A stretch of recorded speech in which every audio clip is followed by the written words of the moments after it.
Shri Sai Ram. Dear students, in today's class we are going to discuss about electrical properties.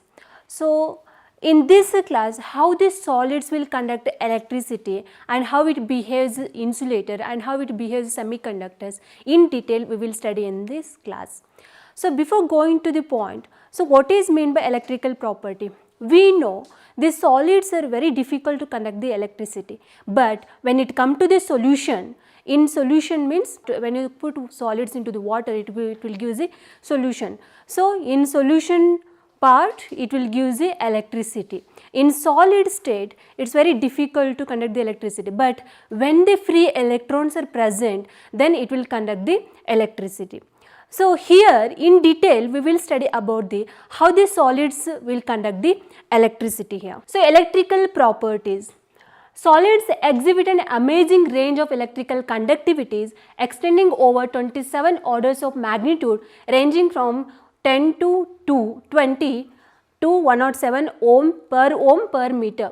Solids can be classified into three types on the basis of their conductivities. First one is conductors, insulators and semiconductors.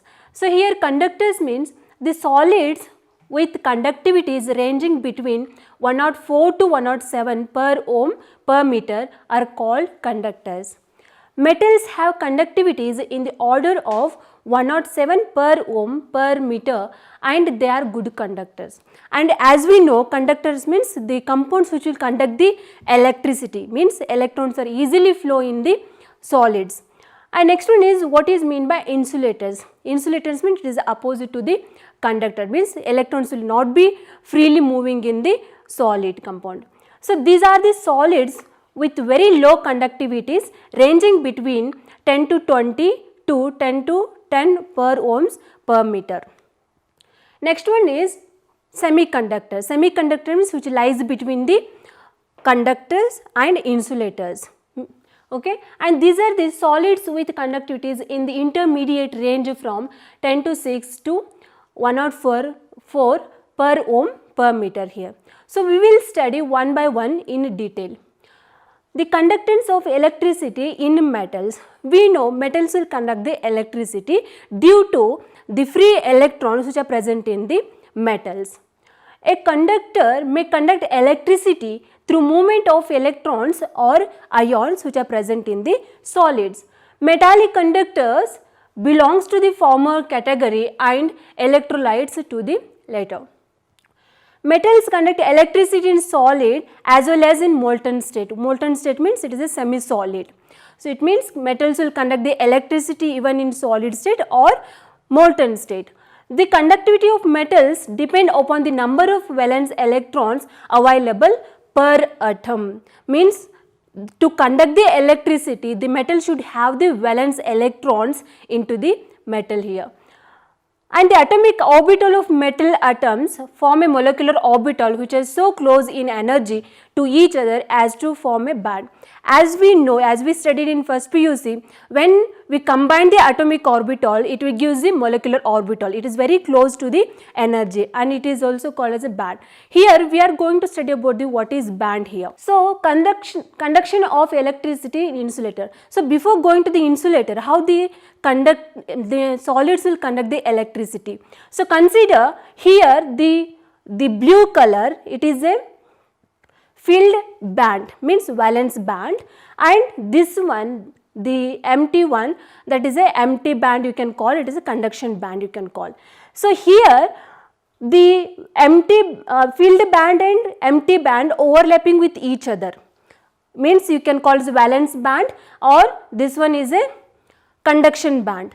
Here valence band is overlapping with the conduction band, and here the electrons filled, this is a filled band, means electrons are present in the filled band. Here electrons are moving from filled band to the conduction band because there is no gap here. Very small gap is present between the empty band, filled band and empty band here.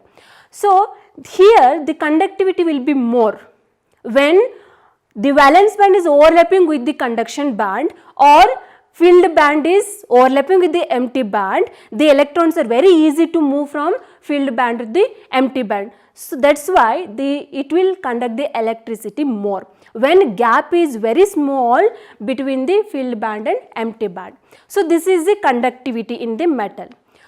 And the conduction of electricity in insulator, if the gap between filled valence band and the next higher unoccupied band, that is a conduction band, is large, when the gap is large, electrons cannot jump to it, and such a substance has very small conductivity and it behaves as an insulator. So here you can observe the gap between the valence band and conduction band is very large. When it is large, electrons will not easily jump from valence band to the conduction band here. That's why it's very difficult, because of the difficult of jumping electrons from valence band to conduction band, it behaves as an insulator, means it will not conduct the electricity so easily. That is called the insulator. So next one, semiconductor. So when we compare to the conduction and insulator, in conduction band the gap is very small, means they both are overlapping with each other, and in insulator the gap is very large, and in semiconductor we know it lies between the conductor and insulator. So gap is little bit higher than the conductor band. Okay. So there also electrons are possible to move from valence band to the conduction band, it means it will conduct the electricity. Next we will see conduction of electricity in semiconductors.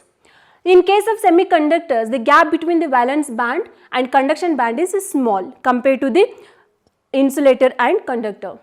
Therefore, some electrons may jump to conduction band and show some conductivity there. Electrical conductivity of semiconductors increases with rise in temperature, since more electrons can jump to the conduction band.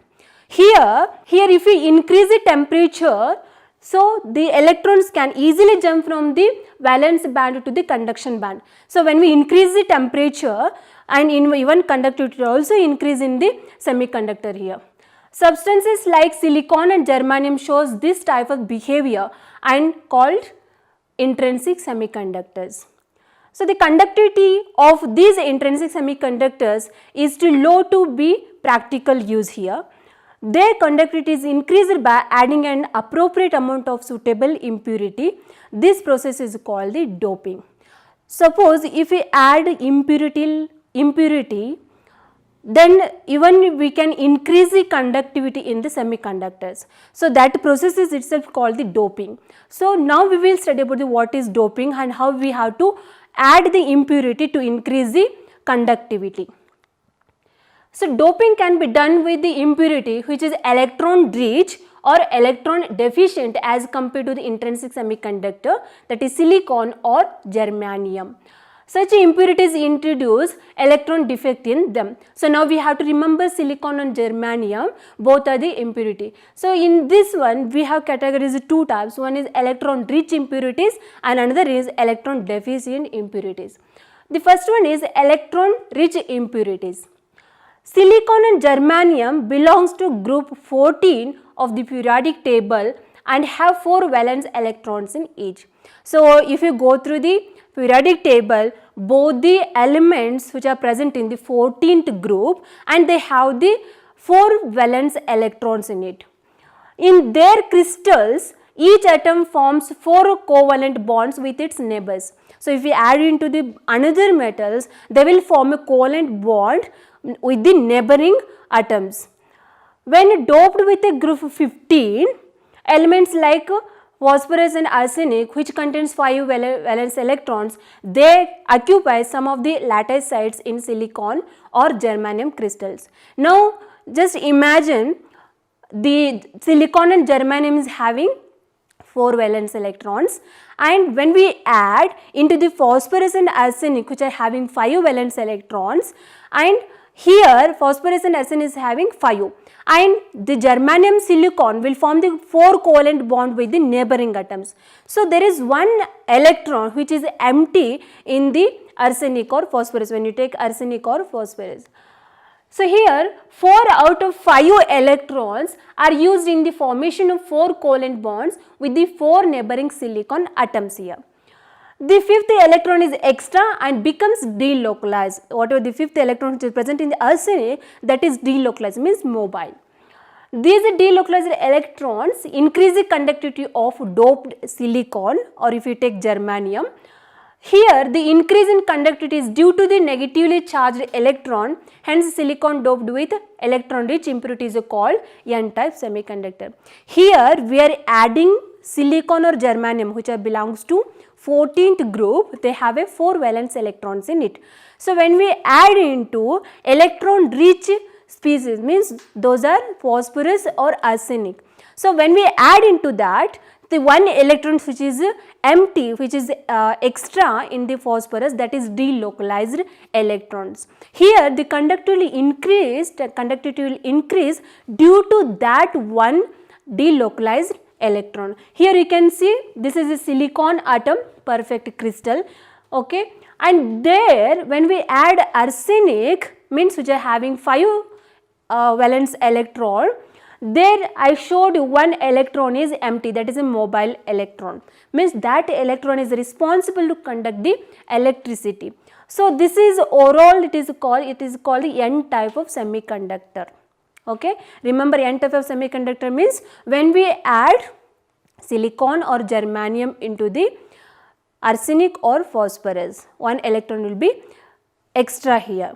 So the next one is electron deficit impurities. Silicon or germanium can also be doped with a group 13, means group 13 means here the electrons, means only 3 valence electrons are present in the group 13. Elements like boron, aluminum and gallium which contains only 3 valence electrons in it. How many electrons present in silicon and germanium? There are 4 valence electrons present, and we are doping with the elements which are having 3 valence electrons. Okay, it means electron deficit elements. The place where the 4th valence electron is missing is called the electron hole or electron vacancy. It means when we are adding silicon or germanium with the boron or aluminum or gallium, see one electron is extra in silicon or germanium. So that one electron which is present in germanium silicon, that is called the hole, that is electron hole or electron vacancy, that is vacancy is there. Other 3 electrons are covalent bonded with the boron or aluminum or gallium. An electron from a neighboring atom can come and fill the electron hole, but in doing so it would leave a electron hole at its original position. If it happens, it would appear as if the electron hole has moved in the direction opposite to that of the electron that filled in it. Under the influence of electric field, when we apply the electric field here, electrons would move towards the positively charged plate through electronic hole here. But it would appear as if electron holes are positively charged and are moving towards negatively charged plate. So this type of semiconductors are called the p-type semiconductors. So if you see the diagram, you can easily understand. Here this is a silicon perfect crystal, and here when we added the boron there, and the boron and silicon, they will form a covalent bond, and one electron is like a electron, that is a hole which is present in there, and that is called the positive hole. There is no electron, that is empty. So this is called the p type of semiconductor. Here also it will conduct the electricity. So here now we will go to the application of N type and P type of semiconductor. It is very important, and even you will study even in physics also same concept. So here various combinations of N type and P type semiconductors are used for making electronic components. There also they will use the N type and P type of semiconductors. And diode is a combination of N type and P type semiconductors and is used as a rectifier. And transistors are made by sandwiching a layer of one type of semiconductor between 2 layers of the other type of the semiconductor, that is called as transistor. Here NPN and PNP type of transistors are used to detect or amplify radio or audio signals. It's very important, NPN and PNP type of semiconductors. We know what is N type of semiconductor, we know what is P type of semiconductor. Like the same way, that is NPN and PNP type of semiconductors are there. They will use in the detect the or amplify the radio or audio signals. So next one is the solar cell is an efficient photodiode used for conversion of light energy into electrical energy. To convert the light energy to electrical energy, they will use the solar cell. So here germanium and silicon are group of 14 elements, as we know, and therefore have a characteristic valence of 4 and form a 4 bonds as in diamond. So when you take the diamond, there is a 4 bond, covalent bond is formed there. And a large variety of solid state materials have been prepared by combination of groups 13 and 15 or 12 and 16 to simulate average valence of 4 as in Ge, germanium or silicon. Okay. So typical components of group 13 and 15 are in Sb, aluminum phosphorus, and gallium arsenic, that is gallium arsenide, that is GaAs. Semiconductors have very fast response and have revolutionized and the design of semiconductor devices. So, we will study in the higher studies about this all the concepts. So, you just remember what are the where and all we will use the semiconductors. So, here zinc sulfide, cadmium sulfide and cadmium silicon HgTA are example of groups of 12 to 16 compounds. In these compounds, the bonds are not perfectly covalent and the ionic character depends upon the electronegativity of the two elements. It is interesting to learn that transition metals oxides show marked differences in electrical properties. The titanium oxide, chromium oxide and RuO3 behave like a metals here. So, rhenium oxide is like a metallic copper in its conductivity and appearance. Certain other oxides like vanadium oxide, vanadium dioxide, vanadium trioxide and titanium oxide show metallic or insulating properties depending on temperature. So, these are the all about applications of the metals. Okay, how they will the semiconductors means where and all we will use the semiconductors in different areas. So, this is all about the electrical properties of the solid. Thank you. Sai Ram.